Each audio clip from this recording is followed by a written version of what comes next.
Good morning guys, welcome to Kathmandu. आज मैं आपको काठमांडू का सैर करने कराने वाली हूँ गाइस। और अब हम जा रहे हैं पशुपतिनाथ। तो पहले हम पशुपतिनाथ का दर्शन करेंगे। Aunty good morning Anula. Good morning. So good morning to all. तो आप हमारे साथ बने रहिए गाइस। सो गाइज हमने गाड़ी ले ली है। तो आज हमारे ड्राइवर जी हैं कृष्णा जी। सो कृष्णा जी हमको ऑन टाइम पशुपति पहुंचा देंगे। तो हम निकल पड़े हैं गाइस, देखते हैं कितना टाइम लगता है। तो ट्रैफिक अगर होगा तो थोड़ा ज्यादा टाइम लग जाएगा। मेरे साथ बने रहिए गाइस। सो गाइज पशुपति का मेरा बकेट लिस्ट में था कि जाना है करके। पशुपति अगर नेपाल आएंगे तो एंड दिस टाइम ये पॉसिबल हुआ तो जाएंगे करके ऐसा सोचा था बट वो हो गया। तो वो बोलते हैं ना, what do you think it happens. तो ऑलवेज जो आपको चाहिए वो ही सोचिए गाइस, वो पूरा होगा। कि मैं पशुपतिनाथ का दर्शन करने जा रही हूँ। अंदर से इतनी अच्छी फीलिंग आ रही है जो मैं आपको बयान नहीं कर सकती हूँ शब्दों में। अब जाने के बाद पता नहीं और क्या होगा, कैसे होगा। देखिए गणपति बप्पा ने पैसे लेके आए पूरा, और शाम तक इनके झोली में पैसे ही पैसे होंगे, इसलिए गणपति बप्पा के हाथ में भी पैसे दे दिए गाइस। तो गाइस काठमांडू की हिस्ट्री है ना लगभग 2000 साल पुरानी है।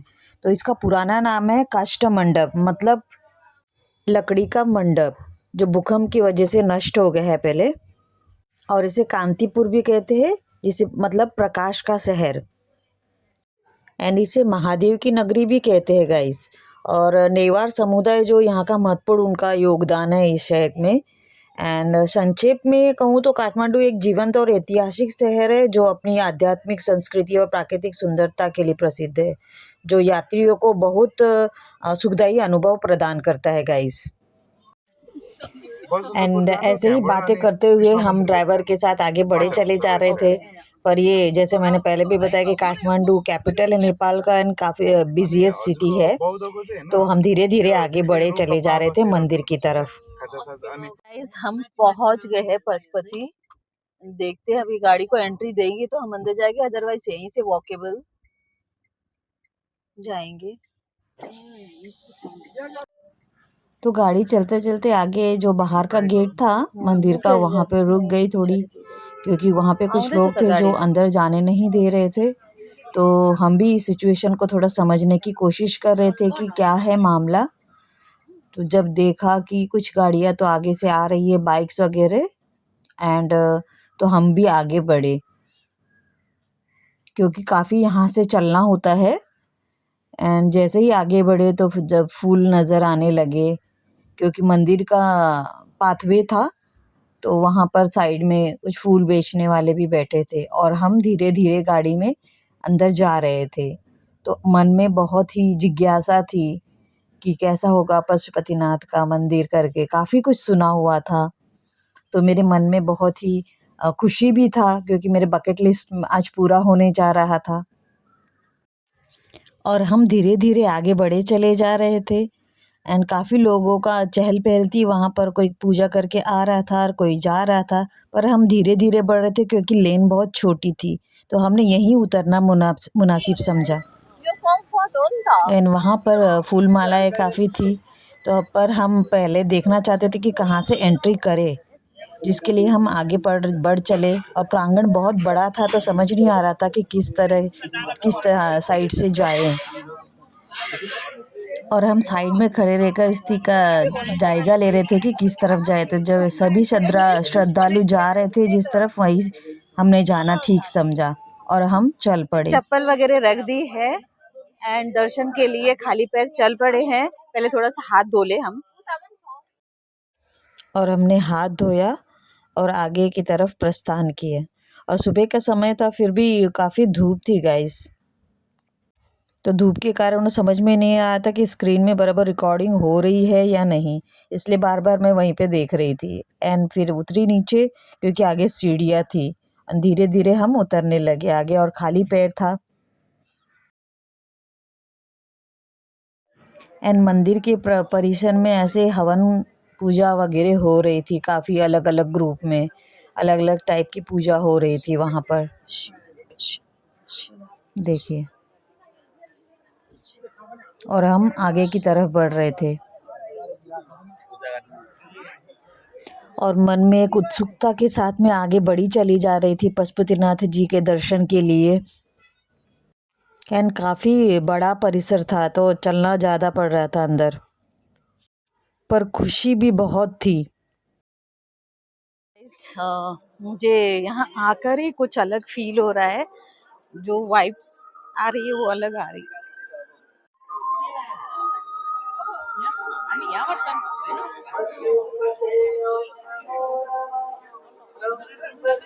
पूरा परिसर ओम नमः शिवाय के मंत्र से गूंज रहा था और अभी भी हम आगे बढ़े चले जा रहे थे एंड दूर से मुझे नज़र आ गया मंदिर का गेट,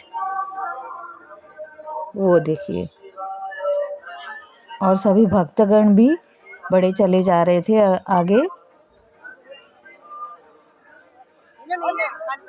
एंड प्रांगण अभी भी ओम नमः शिवाय के मंत्र से गूंज रहा था एंड काफ़ी लोग फ़ोटो खींच रहे थे जो बाहर का मेन डोर है, तो उस तस्वीर को अपने कैमरे में कैद कर रहे थे। उस जो बार लगा हुआ है वहाँ पर, उसके अंदर आप फोटो नहीं खींच सकते, यहीं से आपको फोटो खींचना है, आपको अंदर नहीं जाना है। पर अंदर मैंने कुछ तस्वीरों को अपने कैमरे में कैद किया। ये बड़ी सी नंदी थी यहाँ पर एंड ये त्रिशूल एंड ये मंदिर का देखिए ऊपर जो कारीगरी की गई है वो बहुत ही औसम है। ये पूरा लकड़ी का है ऊपर गाइस, और इतनी बारीक बारीक कलाकारी की है इसमें, वो देखते ही बनता है। देखिए, वाह।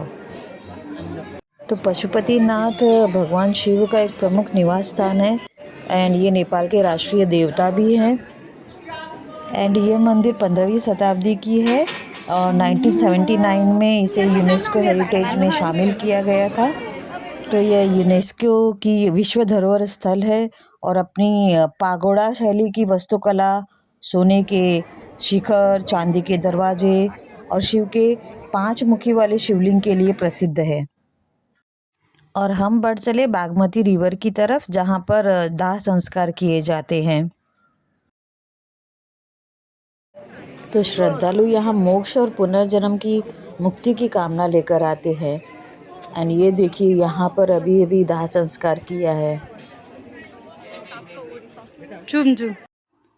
पर मैं पशुपतिनाथ की दर्शन करके बहुत खुश थी, जैसे मेरे आत्मा तृप्त हो चुकी थी। तो पशुपतिनाथ का अर्थ है कि सभी जीवों के स्वामी या रक्षक, जो भगवान शिव का ही नाम है। एंड यहाँ का शिवलिंग जो 5 तत्वों का प्रतीक है, पृथ्वी, जल, अग्नि, वायु और आकाश। तो यहाँ पर दूध, फूल, फल, बेलपत्र, धतूरा, भांग, चावल, मखाना, मौली, चंदन और पवित्र जल चढ़ाया जाता है। और विशेषकर तो यहाँ का चढ़ा हुआ रुद्राक्ष होता है, जो मैंने धारण किया बाद में। तो किंवदंतियों के अनुसार इस मंदिर का निर्माण सोमदेव राजवंश के पशुप्रेक्ष ने 3री सदी ईसा पूर्व कराया था, लेकिन इसके उपलब्ध ऐतिहासिक दस्तावेज जो है वो 13वीं शताब्दी के ही है गाइस। तो इस मंदिर की नकल जो भक्तपुर, ललितपुर और बनारस में भी है। यहाँ पर सिर्फ हिंदुओं को अनुमति है। दर्शन करके हम निकल चुके हैं। अभी किधर जाना है बहना? भक्तपुर। तो अब हम जा रहे हैं भक्तपुर। पहले कुछ खाएंगे, भक्तपुर में जाकर दूध दाव खाएंगे। अच्छा, वहाँ पे दूध दाव कहाँ? उधर दूध दाव से थोड़ी पेट भरेगा, अभी ब्रेकफास्ट करना पड़ेगा ना। कुछ अच्छा मिलेगा ऐसा कह रही है ये मम्मी। तो अब हम मम्मी कहते हैं ना। हाँ, इंडियन, हाँ हिंदी। आहा, सो जूजू दाव दूध भर के चप्पल।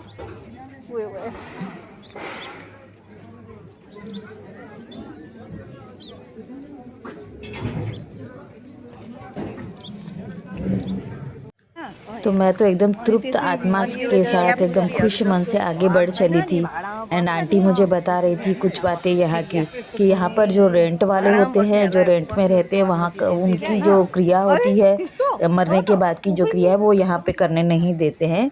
तो और अगर जिसका कोई नहीं होगा रिलेटिव्स जो ऐसे क्रिया में बैठ सके, तो उनके लिए कोई और पर्सन रेंट में मतलब पैसे देके हम उनको भी रख सकते हैं, ऐसा सिस्टम है यहाँ पर।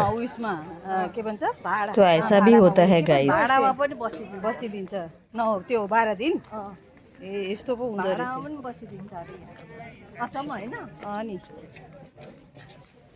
मेरो तर्फबाट तिमीले गरिदिएपछि त्यो के अन्त त्यो पाउँदैन नि त्यस्तो त त्यस्तो त कहाँ पाइन्छ त अन्त अरूले गरिदिएको यहाँ हुन्छ त्यस्तो पो हो त्यस्तो पनि। तो इसी तरह की बातें करते हुए हम सभी आगे की ओर प्रस्थान कर चुके हैं। हमारा दूसरा डेस्टिनेशन था भक्तपुर, पर मैं एक बार और इस पशुपतिनाथ की परिसर को अपने कैमरे में कैद करना चाह रही थी, तो मैंने कैद किया। एंड धूप अभी भी बहुत थी, पर खुशी थी कि आज जो मेरा बकेट लिस्ट था वो पूरा हुआ। सो गाइस हम बैठ चुके हैं बस में और जा रहे हैं भक्तपुर। पता नहीं कितना टाइम लगेगा, तब तक आप वेट कीजिए गाइस। 1 आवर्स लगेंगे पहुंचने के लिए भक्तपुर, तो आप भी अपनी सीट बेल्ट बांध लीजिए गाइस।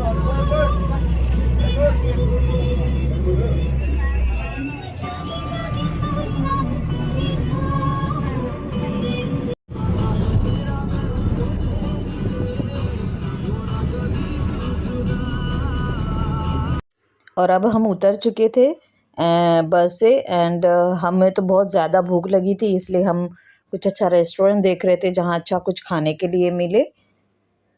पर मुझे कुछ लोकल चीज़ यहाँ की खानी थी, वही मैं देख रही थी। काफ़ी सारे शॉप्स है यहाँ पर, मैं आगे दिखाती हूँ आपको क्या है यहाँ पर, यहाँ की खासियत। तो ये देखिए गाइज, यहाँ पे कुछ एंटिक चीज़ें, मुखौटे, रुद्राक्ष वगैरह भी थी गाइज, एंड ऐसे वुडन के थिंग्स, वुलन थिंग्स, बहुत कुछ था गाइज।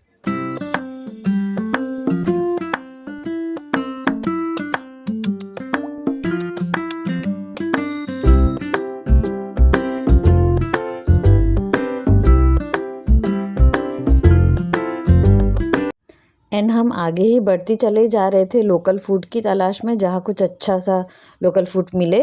और दोनों साइड में कुछ दुकानें थी, आगे जैसे जैसे मैं आगे बढ़ रही थी। एंड काफ़ी घर थे जो बहुत पुराने थे, जहाँ आज भी यहाँ के अवशेषों से जानने मिलेगा कि कभी पूर्वी संस्कृति कैसी होती थी। तो भक्तपुर एक ऐसा शहर है जिसे इस तरह से तैयार किया गया था कि यहाँ आने वालों को हर कदम पर ईश्वरीय शक्ति का आभास हो, और जो हो रहा था गाइस मुझे। एंड दोनों तरफ ऐसी दुकानें थी हैंडीक्राफ्ट की, कुछ कपड़ों की, वुलन क्लोथ्स की। सो इसी तरह हम आगे बढ़े चले जा रहे थे, और देखिए यहाँ के घर कैसे थे, ये देखिए। एंड आंटी और सिस आगे जा रहे थे, और मैं उनके पीछे पीछे सभी मोमेंट को कैद करते हुए इन गलियों से आगे गुजर रही थी। और यहाँ उमा आंटी भी आगे चल रही थी, और मैं सबसे पीछे, सभी चीज़ों को अपने कैमरे में कैद करते हुए आगे बढ़ रही थी। रंग बिरंगी चीज़ें दिख रहे थे, कपड़े, काफ़ी कलरफुल था यहाँ पे गाइस, पर घर बहुत ही पुराने थे। और यहाँ आने से ऐसा लग रहा था कि मैं 1100-1200 साल पुराने दौर में आ गई हूँ, कि तभी के काल में भी महिलाएं लाल और पुरुष सफ़ेद कपड़े पहनते थे, और आज भी यहाँ पे ज़्यादातर भड़क कपड़े ही दिख रहे थे। पर गलियों में इतनी चहल पहल नहीं थी, कुछ ही लोग आ जा रहे थे।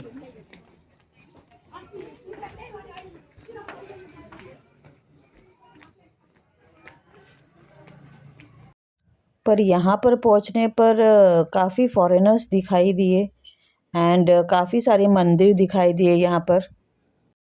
एंड भक्तपुर का मतलब ही है कि भक्ति की जगह, तभी तो यहाँ पर हर पड़ाव में वास्तव में एक मंदिर ही है। यहाँ पर पानी पीने की जगह भी एक मंदिर है, साफ सफाई की जगह भी एक मंदिर है, और यहाँ तक कि बात करने की जगह भी मंदिर है।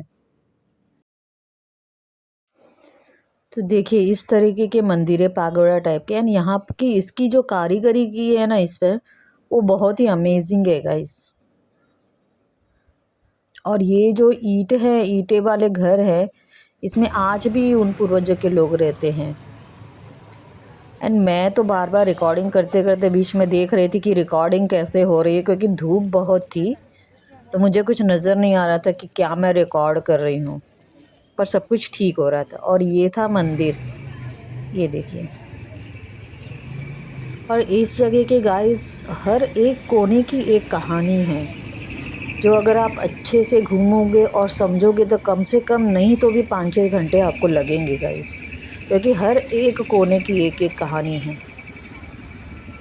तो इसे भक्तपुर दरबार स्क्वायर कहते हैं। तो इन सभी चीज़ों को मैं रिकॉर्ड करते हुए आगे बढ़ रही थी, पर अभी जो यहाँ के लगभग ये जो चीज़ें मैं देख रही थी वो लगभग नष्ट होने के कगार पर है, लेकिन मुझे ऐसा लग रहा था कि मैं हज़ारों साल पहले की जगह में हूँ। तो यहाँ की हर चीज़ में कितनी खूबसूरती थी, इसे बनाने में कितनी मेहनत की थी, देखिए आप भी। तो पर आज की जो चीज़ों की इमारत होती है वो कहाँ ऐसी होती है। ये देखिए लकड़ियों पर कितनी अच्छी कारीगरी की हुई थी, देखिए आप भी। वाह। और यहाँ से जो नीचे का नज़ारा दिखता था ना गाइस, वो बहुत खूबसूरत दिखता था। एंड लोग यहाँ पर शांति से बैठे रहते थे। और मैंने इस जगह की एक प्रदक्षिणा लगाई, एंड ये देखिए नीचे का नज़ारा कितना खूबसूरत है। तो यहाँ से आप पूरा नीचे का नज़ारा देख सकते हो। तो मैंने इन सभी चीज़ों को रिकॉर्ड करते हुए आगे बढ़ी, और हमने खाया और यो मरी, और फिर आगे बढ़े हम। एंड ऐसी लकड़ी के ऊपर कारीगरी की हुई हर एक जगह मुझे नज़र आ रही थी। एंड ये फॉरेनर्स के ग्रुप वही सब देख रहे थे। एंड कुछ मंदिर थे जो पत्थर के भी थे, जिस पर भी कारीगरी बहुत सुंदर की थी गाइस। मतलब हर एक मंदिर की मैं बता रही हूँ ना, हर एक मंदिर की एक एक कहानी है यहाँ पर।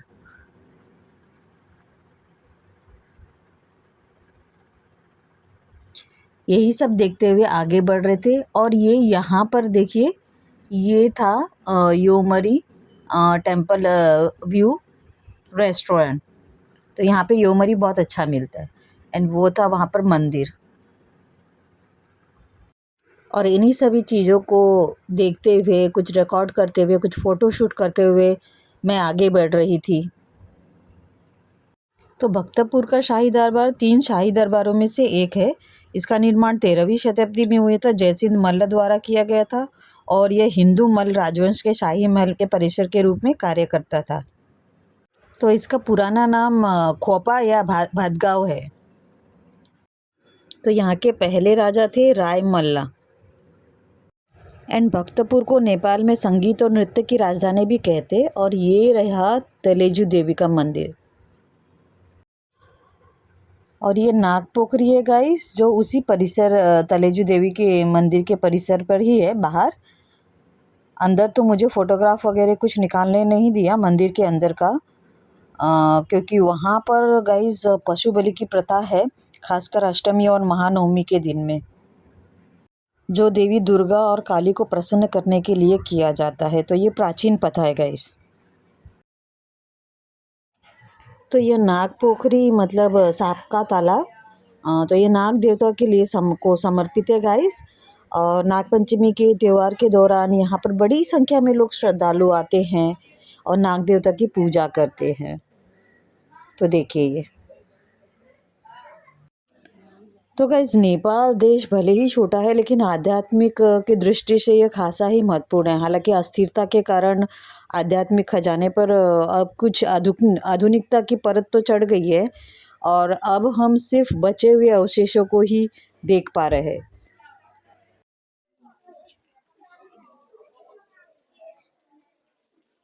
तो इन सभी लम्हों को मैं अपने कैमरे में कैद कर रही थी एंड यहाँ पर कुछ बच्चे आ गए एंड मेरे पास कैमरा देख के तो आ गए मेरे पास हेलो करने के लिए कैमरे में। LRI है। हाँ LRI कहाँ? LRI कोलम की काठमांडू। काठमांडू एंड आम्ही ते टूर oh wow great हजुर मुंबईबाट हजुर इन्डिया मुंबई इंडिया मुंबई पनि गरिदिनु होला नानीहरू लाइभली उषालाई ओके के हो मैम के हो लाइभली उषा मेरो यूट्यूब चैनल ओके और इन सभी के साथ मैं भी बच्ची जैसे चिल्लाने लगी थी गाइस, तो बहुत अच्छा लगा।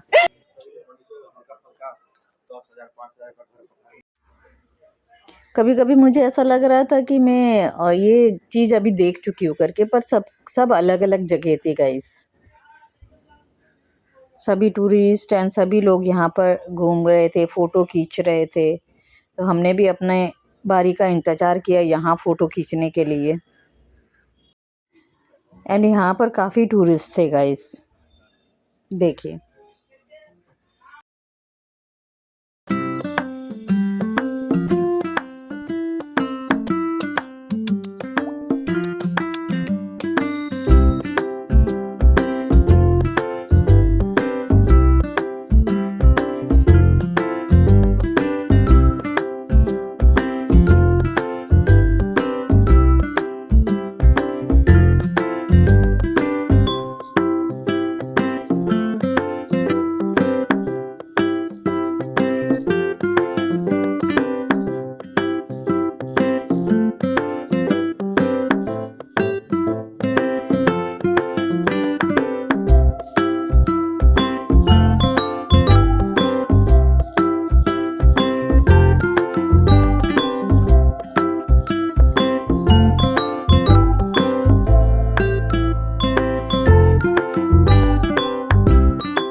So guys, we have room here.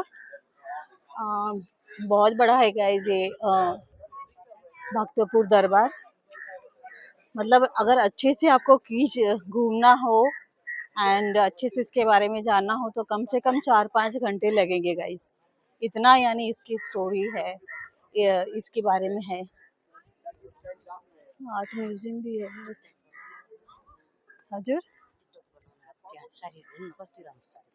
हो नि है त्यही त भनेको नेवारी साडी।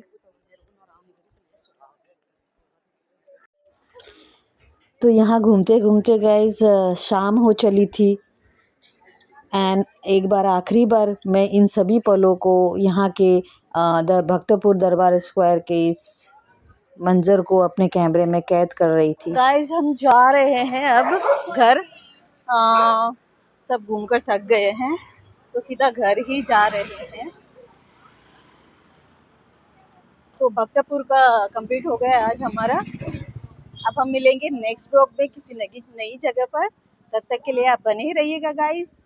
लाइक शेयर और सब्सक्राइब करिएगा गाइस, क्योंकि आप लोगों का एक लाइक एक शेयर सब्सक्रिप्शन मेरे लिए बहुत मायने करता है। जिसने किया है उसके लिए उसको बहुत बहुत बहुत शुक्रिया। एंड अगर नहीं किया रहेगा तो प्लीज़ करिएगा guys. Thank you, bye bye.